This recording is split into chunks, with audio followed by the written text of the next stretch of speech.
짧게 질의하겠습니다. 어저께 미국 트럼프 대통령이 우리나라 관세, 자동차를 포함해서 여러 모든 품목에 대해서 관세를 15에서 20%로 즉각 인상하겠다고 발표하면서 우리 경제에 커다란 충격을 주고 있고 국제적으로 우리 국가의 신인도에도 타격을 주고 있습니다.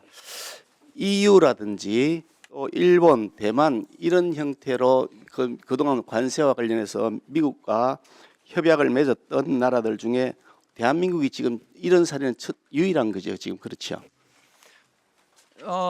관세를 갑자기 올린다고 하는 게 지금 그러니까 당신네 나라에서 왜 이행을 안 했냐 그러면서 20% 올리겠다고 하는 게 처음 있는 사례지, 그죠? 몇 관세를 가지고 협상을 했던 나라가 EU, 일본, 한국이고 또 추가로 대만하고도 협약을 했잖아요. 예. 네, 그렇지만 그건 좀 성격이 다른 것이고 어떻든 간에 지금 처음이죠. 그렇게 당신네 나라에서 왜 약속을 이행하지 않느냐라고 해서 하는 거는. 외에 여러 가지 다른 이유로 관세를 그러니까 높이겠다고 한 그린랜드를 나라가 가지고 얘기하고 이런 거 말고요. 그거는 다른 차원의 얘기고 당신의 나라에서 왜 협약을 이행하지 않느냐라고 하는 건 처음 아닙니까? 맞는 걸 자꾸 돌려서 말씀을 하세요. 아니 셋 중에 처음입니다. 그렇죠. 그런데 아까 말씀이 있었습니다만은 1월 13일 날 주한 미국 대사대리가 항의하는 서한을 보내왔잖아요. 그죠? 우리 그 부총리에게로 맞죠, 그죠? 네, 그 내용을 위에 상부로 보고했다면서요, 그죠? 그렇습니다. 그러고 나서 국무총리가 방미를 했으니까 국무총리는 알고 갔겠네요, 그렇죠, 그죠? 네, 그 사실 알고 간 거죠, 그죠? 그렇습니다. 예. 보통 이게 이 대사관에서 주한 여러 나라 다른 대사관도 마찬가지겠지만 그 대사관에서 구두로 항의를 하는 거 말고 서면으로 항의할 때는 굉장히 의미가 담겨 있는 경우가 대부분이죠. 저는 그 서한을 서한의 내용을 제가 묻지 않습니다. 구두로 항의하는 게 아니라 서면으로 보낼 때는 그게 굉장히 비중을 두고 있다 이렇게 인식하는 것이 일반적이죠. 그건 구두로 어떤 내용을 구두로 하느냐 또 어떤 내용을 서한으로 회피하시는데 좋습니다. 네. 상식인데도 상식에 대한 답변도 자꾸 회피하시는데 김민석 총리가 이번에 그 방미한 것 관련해서 본인 입으로 얘기한 겁니다. 김민석 총리가요.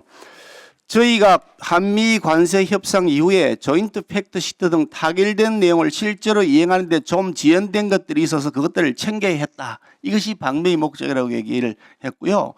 그리고 다녀온 다음에는 해방 이후에 국무총리가 고유 업무로 가서 방문한 건 제가 처음이라고 한다. 이러면서 매우 자랑스러워하고 완전히 새로운 역사를 하나 썼다고 하더라. 이러면서 아주 본인이 대단한 성과를 거둔 것처럼 얘기하시고 한라인을 구축하는 것이 제일 큰 목적이었다. 이렇게 얘기했단 말이죠. 자, 한번 그거 띄워보실래요? 예. 한라인이라고 하셨는데 한라인이 아니라 핫바지 라인이 되었다. 아무 작동이 되지 않는 라인. 그거 지금 다녀오고 난 다음에 26일 날 귀국하셨는데 27일 날 트럼프 대통령이 이 관세 올리겠다고 나왔단 말이죠. 한 라인이 아니라 핫바지 라인이다. 아니면 노라인 정도 수준일 것 같다는 생각이 듭니다. 그래서 왜 가셨냐? 국민 세금 써가면서 국무총리가 미국에 왜 갔습니까? 한미 동맹 관계를 보다 심화시키기 아니 이 중요한 그 서한까지 다 받아놔 놓고 그걸 다 숙지하고 가셨다는데 그 얘기를 어떻게 했는지 아니면 못 들었는지 아예 미국에서 그런 동향이 있는 사실조차 감지할 의사가 없었다 그러면 무능한 사람이고 감지하려고 했는데 실패했다 그러면 파트너 대우조차 받지 못한 그런 투명 총리였다. 그런 생각이 듭니다. 그런데 저는 잘 이해가 안 되는 것이 그 김민석 총리가 2박 5일이나 다녀오셨거든요. 금방 다녀온 것도 아니고. 그런데 그분이 어저께 말씀하시기를 본인은 그 민주당 당 대표가 되는 것이 내 로망이다. 그렇게 말씀하셨다고 하더라고요. 저는 잘 이해가 안 됐습니다.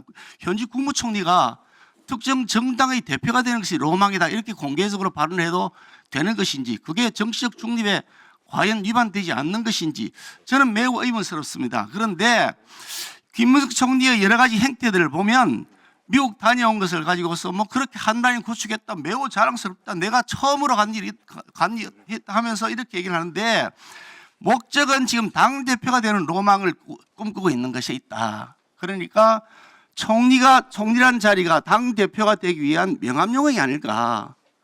당 대표를 되기 위해서 사진 찍기용으로 간 것인가, 국익을 위해 간 것인가 매우 의심스럽다는 말씀을 드리지 않을 수가 없는 겁니다.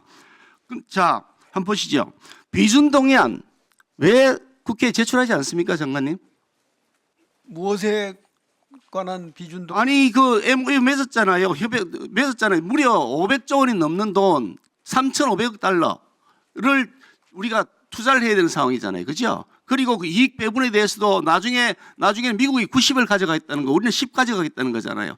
이런 내용들에 대해서 국민적 관심도 커지고 있고 국민의 부담이 엄청 커지고 있는데 왜 비준동의안을 제출하지 않습니까? 비준동의안을 제출하고 소상하게 설명을 하고 뭐 아예 말할 필요도 없이 서류를 작성할 필요 없이 잘된 협상이라면서요. 그러면 자랑하실 겸 비준동의안을 제출하고 그게 처리가 되고 난 다음에 실행 법률을 통과시키면 되는 것인데 왜 비준동의안을 제출조차 하지 않느냐, 정부는.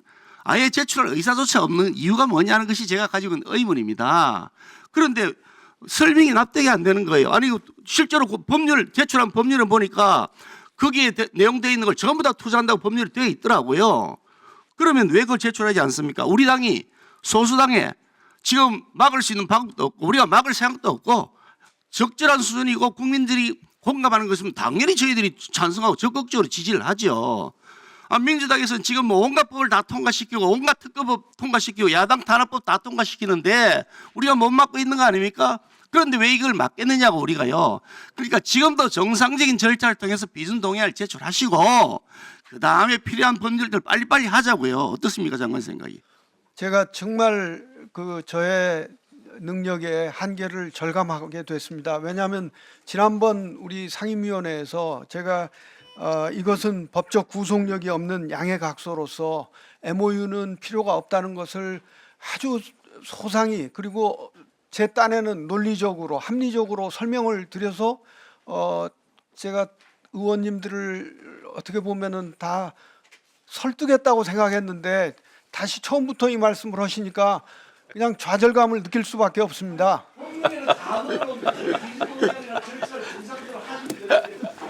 그런 그 조인트 팩시트의 그 비준 동의보다 그 개별 액션에